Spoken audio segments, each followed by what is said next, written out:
मुस्लिम धर्माच्या नेत्यांनाच वाटत नाहीये की मुस्लिम समाजाने प्रगती करावी। हे आणि अशा टाईपचे सगळ्या धर्माचे नेते बघून मला असं वाटतंय की विधानसभेत जाण्याच्या आधी अक्कल असण्याची एखादी टेस्ट व्हायला पाहिजे। पॉलीगैमी मुस्लिम्स में अलाउड है मुस्लिम लॉ अंतर्गत।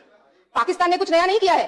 पाकिस्तान ने मुस्लिम लॉ जो हमारा कुरान जो कहता है उसको इंप्लीमेंट किया है, और वही अगर इधर भी इंप्लीमेंट किया जाएगा तो हम में से किसी को भी इस्लाम के में जो भी कुरान बोलता है वो हम फॉलो करते हैं। अगर कुरान में कोई चीज कही गई है उसको फॉलो करने के लिए अगर इंप्लीमेंटेशन पाकिस्तान ने लाया है तो भारत देश भी लाए, और हम इसकी मांग करते हैं। मुस्लिम समाज शिक्षणात पुढे गेला पाहिजे। मुस्लिम समाजातून जास्तीत जास्त IAS IPS तयार झाले पाहिजेत।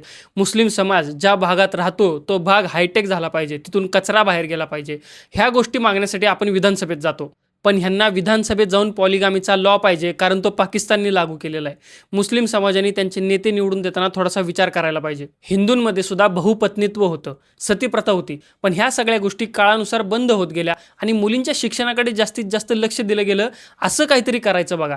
तुम्ही हे असले वक्तव्य करता, मग तुमच्या समोरच्या पार्टीतले जे द्वेष पसरवणारे नेते आहेत त्यांच्या हातात त्यांना आयता मुद्दा मिळतो। माझं मुस्लिम तरुणांना सुद्धा आवाहन आहे की ह्या गोष्टीचा जास्तीत जास्त विरोध करा, कारण ह्या सगळ्यांना आपल्या स्टँडर्ड ऑफ लिव्हिंग किंवा आपल्या वेलबिंगचं काही घेणं देणं नाही आहे। ह्या सगळ्यांना आपली धर्माच्या आधारावर मतं पाहिजेत। राहिला विषय शरिया लॉचा, तर देशात हिंदू मुस्लिम दोघांना सुद्धा संविधान पाहिजे। त्यामुळे असले मुद्दे उचलण्याच्या आधी नेत्यांनी सुद्धा विचार करा। हा मुद्दा तुम्हाला कसा वाटला मला कमेंट्समध्ये नक्की सांगा, आणि अशाच मुद्द्यांसाठी फॉलो करा सूत्रधारला।